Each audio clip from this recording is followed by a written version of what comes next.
Hello, my dear students. Today we are going to see about a separate division fungi. The word fungus, singular, fungi plural.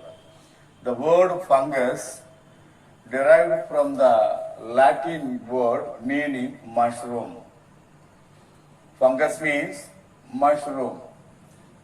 Fungi are ubiquitous, eukaryotic, achlorophyllous, heterotrophic organism.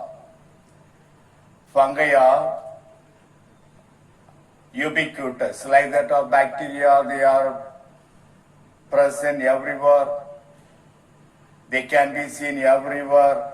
That is ubiquitous. Eukaryotic organism, bacteria are prokaryotic organism, but here the fungi, all the fungi are eukaryotic organism.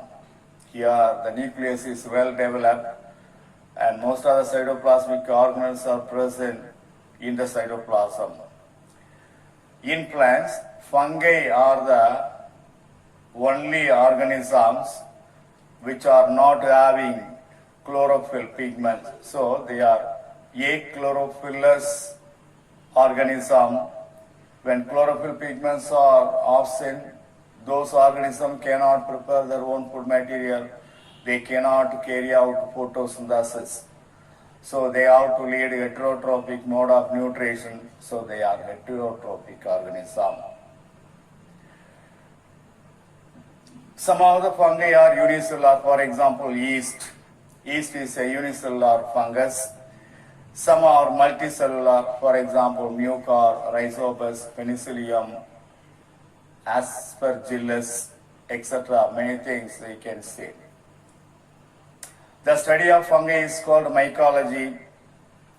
In Greek word, mycos means mushroom, logos means study about mushroom study. We will see some of the eminent mycologists. Number one, Arthur H. R. Buller, John Webster, D. L. Halsworth, G. C. Answorth, B. B. Munker. They are foreign mycologists. Our Indian mycologists, K. C. Mehta, C. V. Subramanian, T. C. Sadasivan, these three are the Indian mycologists. Come to Milestonian mycology. In the year 1729, P. A. Michaeli conducted spore culture experiment. P. A. Michael conducted spore culture experiment. In the year 1764, in the year 1767, not 64, the year 1767, Fontana proved that fungi could cause disease in plants. In the year 1873, C.H. Bloxley reported heterothalism in fungi. What is heterothalism? Heterothalism, the term heterothalism was first used by Bloxley in the year 1904 when two different strains of fungi are present, plus strain minus strain, that is called heterothalic organism. The phenomenon of presence of two different thalli in any fungi, any fungus, that is called heterothalism. In the year 1918, E. J. Butler, father of Indian mycology, he published a book, Fungi and Disease in Plants, on Indian plants diseases in the year 1918.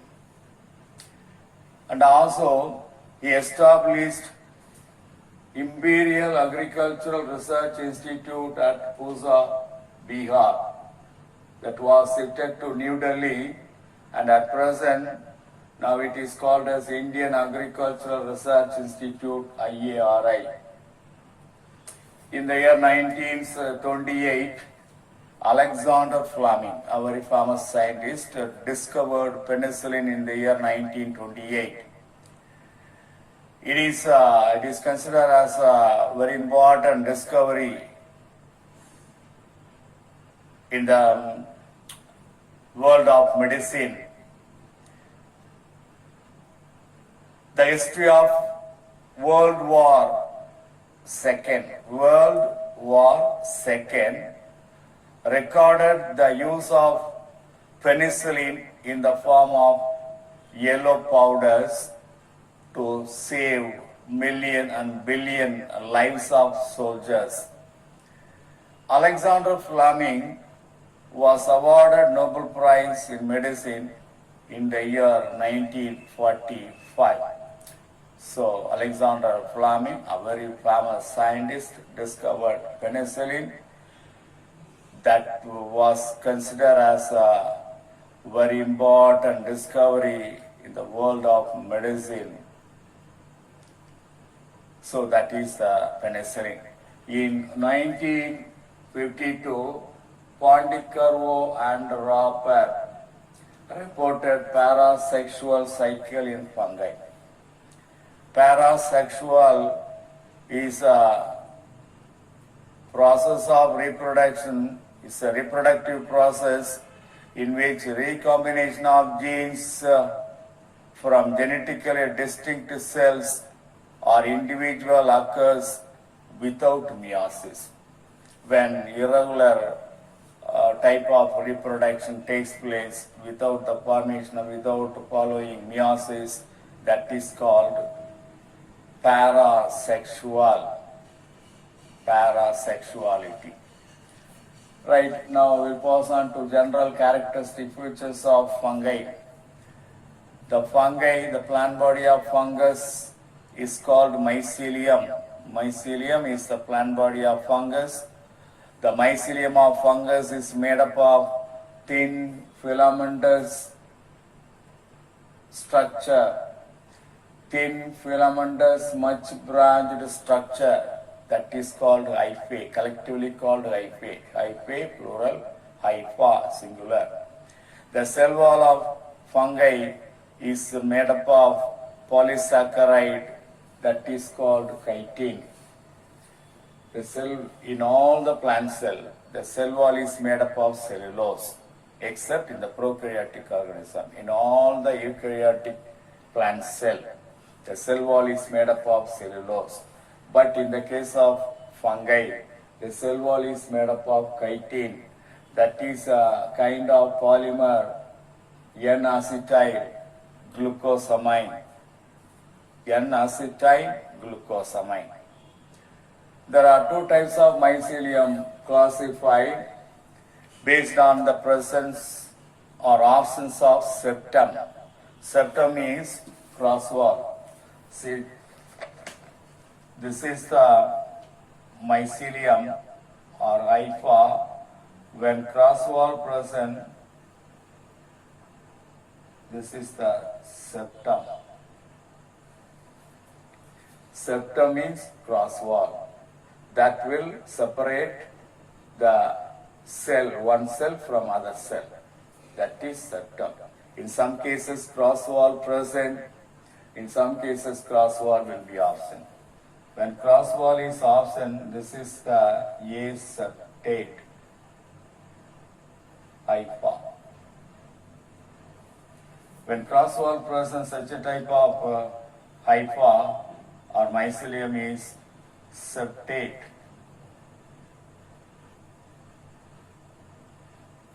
Hypha.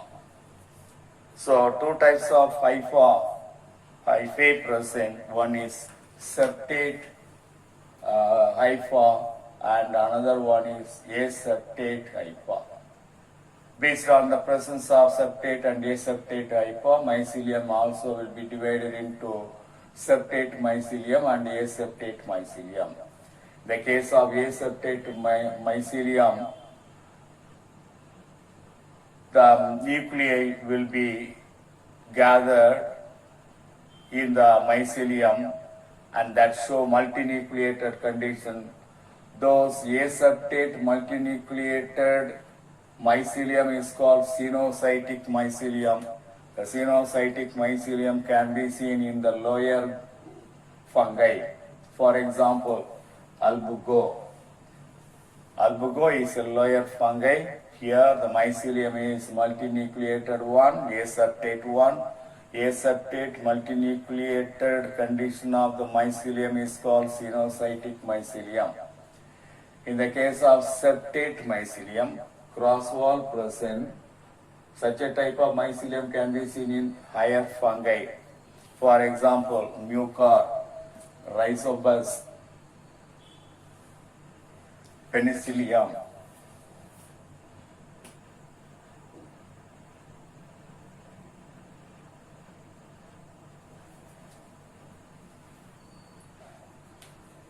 In that cases, in Penicillium, septate mycelium can be seen. Penicillium is considered as the higher fungi.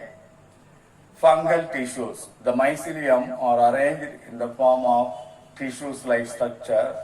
No proper tissue, that well-developed tissues are absent in fungi.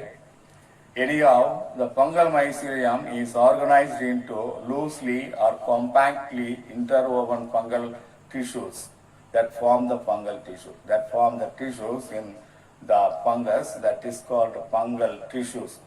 Fungal tissue is called placentenchyma. Placentenchyma. When the mycelium, the plant body of the fungus, is loosely arranged or compactly arranged and form tissue-like structure, that is called placentenchyma. Placentenchyma can be divided into prosenchyma and pseudoparenchyma. Prosenchyma, in prosenchyma, hyphae are arranged loosely but parallel to one another. The hyphae are loosely arranged but they are arranged parallel to each other in the case of prosenchyma. In pseudoparenchyma, hyphae are compactly arranged and lose their identity. So that's the difference between prosenchyma and pseudoparenchyma. The thallus of the fungi can be divided into two types based on the nature of the thallus which is involved in the reproduction. They are holocarpic thallus and eucarpic thallus. This can be seen mostly in the unicellular organism, unicellular fungi. When the entire thallus is converted into reproductive structure, when the whole plant body is involved in the reproduction, that is called holocarpic thallus. For example, yeast. Yeast is a unicellular fungus. In the case of yeast, the whole plant body is used for reproduction. That is holocarpic thallus. In most of the fungi, the thallus, a part of the thallus, a segment of the thallus, a certain regions of the thallus involved in the reproduction. Say for example, in the case of mucor. Mucor, the mycelium of the mucor is divided into many branches, hyphae. Some of the hyphae are involved in the reproduction. That is called eucarpic thallus. In the mucor or in many more fungi, a part of the mycelium is involved in the reproduction. So that is holocarpic and eucarpic. So far we have seen the fungi, introductory part of the fungi, eminent